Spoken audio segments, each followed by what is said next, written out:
nagaa caalu nagaa waaqayyo waaqa jiraata bakkaaf kallattii iddoo isin jirtan hunduma keessatti isinii dhaafaa baay'ee hordoftoota iddoo YouTube jalatti kan argamtan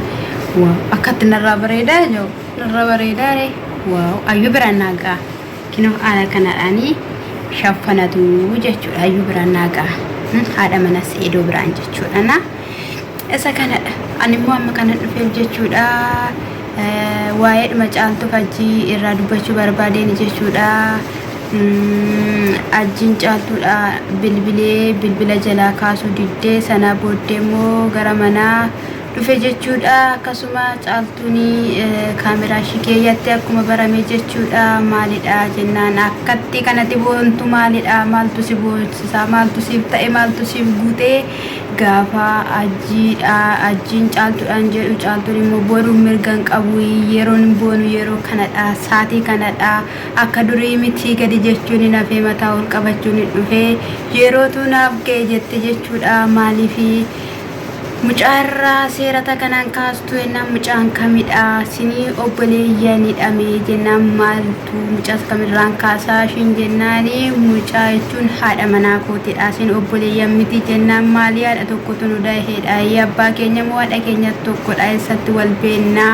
akkamitti sin obboleeyyan jechuu dandeessee gaafa ishiin jettuun irraa kaasii waan birrii yoo ta'es waan wacii ati baastes warqii kees waan hundumaa keeyyuu sifa deebistu irraa kaas jennaan du'a lubbuu koo ta'a malee ani irraa hin kaasu garuu gaaftina irraa kaasu gaafa mucaan koonaa dhufte gaafa mucaa koonaa deebiste ani isin irraa homaa tokko hin barbaadu mucaa kootirraatiin kan hafe gaafa caaltuun jettuun mucaanii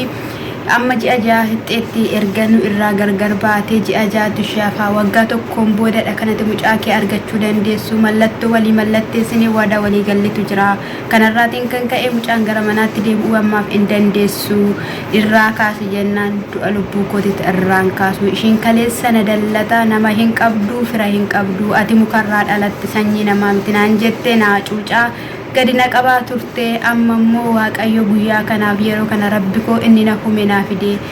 kanaaf iyyuu ishiinis akkuma kaleessa ani gadi jedhee miilla ishii dhungadhee miilla ishii dhiqee susukkuumee fooxarra buusee soofaa irra ciibsaa ture maal sii ta'uu maal sii godhuu eessa sii lixuu lafa kam sii gahuu maal barbaadnaan jettee na gaafachuu jalqabdee atis immoo miilla koo jalatti wanta kuftuuf tokko illee hin jiru miilla rabbi keetii jalatti iyyuu hin kufne rabbii keetiin iyyuu fiyyuun saganne warra keetiif iyyuu miilla isaanii jalatti kuftee wanti dhiifama gaafatte hin jiru ani ishuma kaleessaati ani ishumatti kaleessa na cafaqaa na reebaa turtedha mucaa koo natti agarsiisisiin jedhee lubbuun koo na keessaa bahuufidha afuura baasuu dadhabee maaloo yaa hajjii mucaa koo jaanna agarsiisisiin jedhee guyyaa baay'een si kadhadhee gaafa ishiin jettuun si agarsiisuu hin danda'u ture kaaya ammas si agarsiisuu hin danda'u jedheen jechuudha keessumatti iyyuu guyyaa tokko guyyaa shinnan qalanan kukkuta jettee ajjii faana wal loltee jaartimti ajjii baate tokko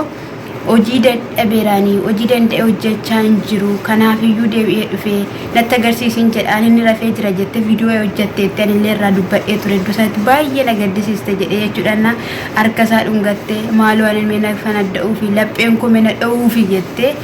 ajjiin kadhachaa turte jechuudha ani sitti agarsiisu afaan kee qabinarraa een jechuudha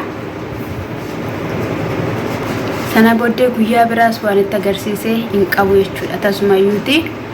sanarraadhaan kan ka'e guyyaan namaa dhufa gaa'ee guyyaan kun dhufee fi amma yoo ishiin hidhamte rakkisaadha garaadhaa qabdi poolis xaabiyaa yookiin immoo mana hidhaa keessatti kan ishiin deessu jennaan eeyyee adeessu isaan argee isaan anitti cannaqame isaan itti bu'e isaan itti dararame isaan ani qammase sana argitu gaafa ishiin jettu nati mana hidhaa keessatti deesse jennaan ani akkuma mana hidhaa keessa nama jiruutidha uffadheen hadeema malee maraachuudhaaf gaheera kan na maraachaa jiru kan na rakkisaa jiru immoo si'idha kanaaf iyyuu yaada mataa keessanii suntu beekaa ani mucaa koo qofan barbaada fidi mucaa koo lafa ishiin jirtu iddoo ishiin jirtu gaafa jettuun mucaa abadan jedhe jechuudha deembayi bakka barbaadde taa'ee jennaan ishii duwwaa osoo hin taane iyyuu siniisisaa ati iyyuu itti gaafatamta siifin hafuu siifin oolena mucaan kan kootii mirga kootii mucaa koo fudhachuu jenna. Mucaan haadha biraa hanga waggaa 18tti akka seera biyyichaatti socho'uu bahuu hin dandeessu. Anarraa gargar baaftee na bulchiste isa kanadha jetteeni jechuudha. Inni biraa kute jechuudha. Ishiin immoo abadan of duuba hin deemu jettee jirti jechuudha. Akkasumallee jaartiin Hajjiillee Hajjiidha waamte yaa Hajjii akkam ta'u yeroo natti gaheera mucaa deebisiifis mucaa galchiif jennaan abadan mucaa hin deebisu jedhe.